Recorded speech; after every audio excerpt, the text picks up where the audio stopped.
Magandang umaga mga bata! Nandito na naman si Teacher Elma para sa panibago na naman nating pag-aaralan.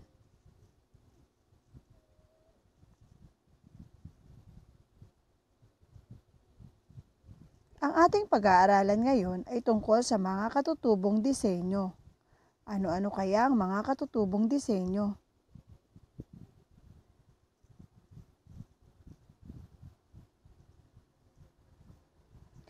Mula sa kultural na mga disenyo na napag-aralan mo na mula sa tatlong pangkat ng ating bansa, ngayon naman ay malalaman mo ang mga disenyong etniko kung saan magkakaroon ka ng pagkakataon na makalikha ng disenyo mula sa katutubong motif sa pamamagitan ng crayon etching.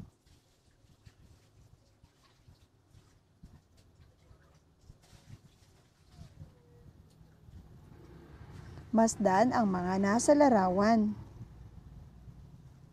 Ano-ano ang mga disenyong iyong nakikita? Magaling!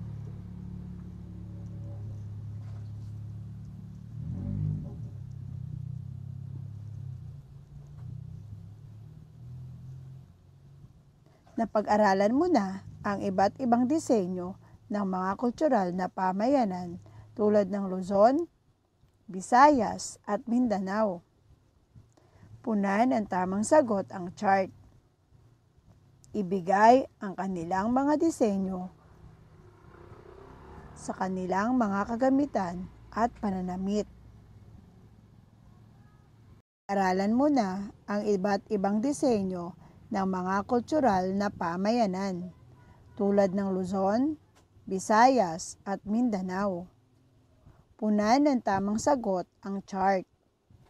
Ibigay ang pagkakaiba ng kanilang mga disenyo sa kanilang mga kagamitan at pananamit. Luzon, Visayas, Mindanao.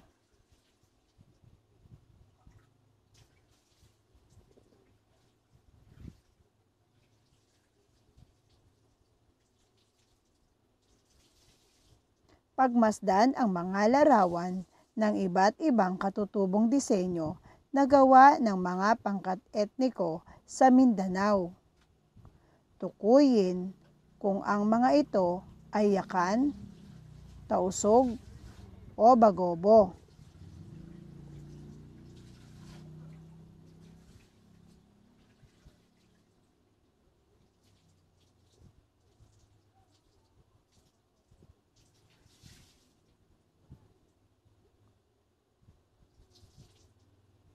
Ang mga disenyong pangkat etniko ay gawa ng iba't ibang uri ng pangkat etniko sa mga kultural na pamayanan sa bansa.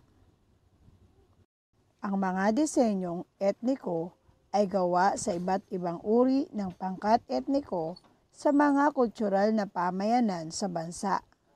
Ang kanilang talino at kasanayan sa paglikha ay naipapakita nila sa paggawa ng mga kagamitang pantahanan gaya ng palayok, mangkok, at banga sa mga hinabing tela, kumot at banig.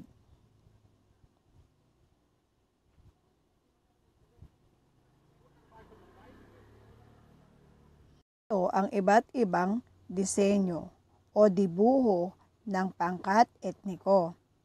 Ang mga dibuhong bituin o star motif, Maranao, Bagobo, Agta, Bukidnon. Ang mga dibuhong araw naman o sun motif, Kalinga, Maranao, Ifugao, Bagobo. Ang mga dibuhong tao naman ay nagmula sa Bagobo, Ifugao, at Bontok. Iyan ay maaari nating gamitin kung tayo ay gagawa ng ating obra.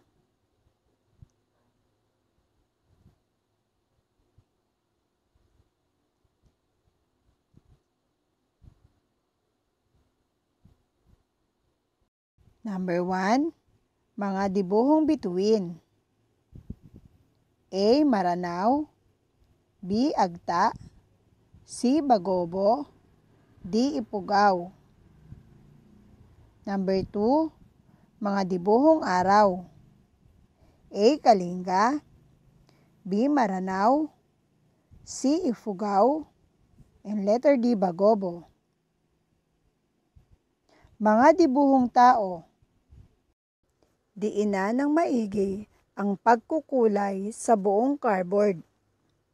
Punuin ito ng iba't ibang kulay ng Crayola. Patungan ng kulay itim na Crayola ang buong bahagi ng cardboard. Maaaring gumamit ng paper clip o toothpick na magsisilbing pangguhit ng mga disenyong etniko.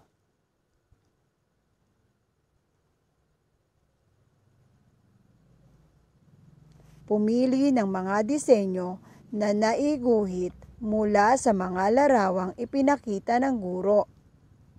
Halimbawa, dibuhong araw, bituin, at tao.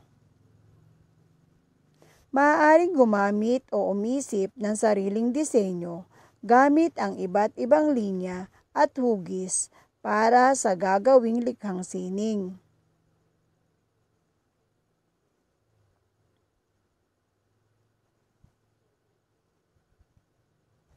Gamitin ang imahinasyon upang makabuo ng kakaiba at orihinal na disenyo.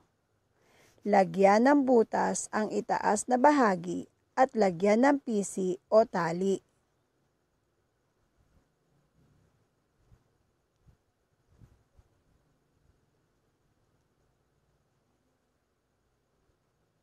Narito ang rubric sa pagdidisenyo ng bookmark.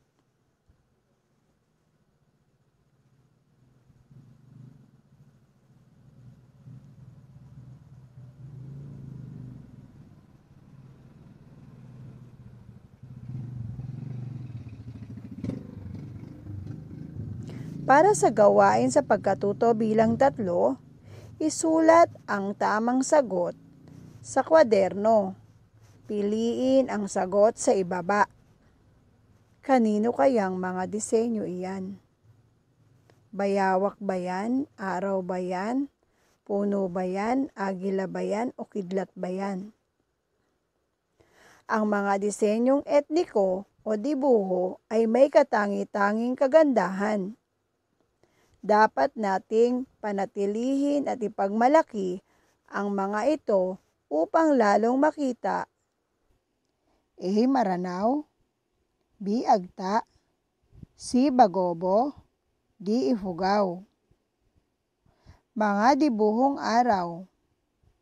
A. Kalinga, B. Maranao, C. Ifugao, and letter D. Bagobo. Number 3, ang mga dibuhong tao. Bagobo, B. Ifugao, C. Bontok.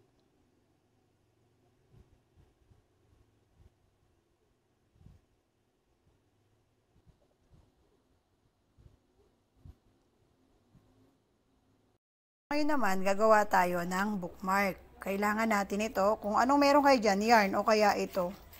Yan, kailangan din natin ng ruler, kailangan natin ng pencil, kailangan natin ng crayon, kailangan natin ng gunting. So, yan yung ating mga kailangan. Tsaka yung pangbutas. Yan, so yan yung kailangan natin sa paggawa ng bookmark. Gagawa tayo ngayon ng bookmark gamit ang iba't ibang Crayola, and then gagawin natin ay crayon etching tayo. Ano ba? Paano ba gawin ng crayon etching? So, ito yan.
So, ayan mga kids, nakagawa na tayo ng bookmark gamit ang iba't ibang disenyo ng pangkat etniko. So, ganito lang ang paggawa ng bookmark, no, gamit ang crayon etching. Ayan. Sana makagawa kayo mga kids.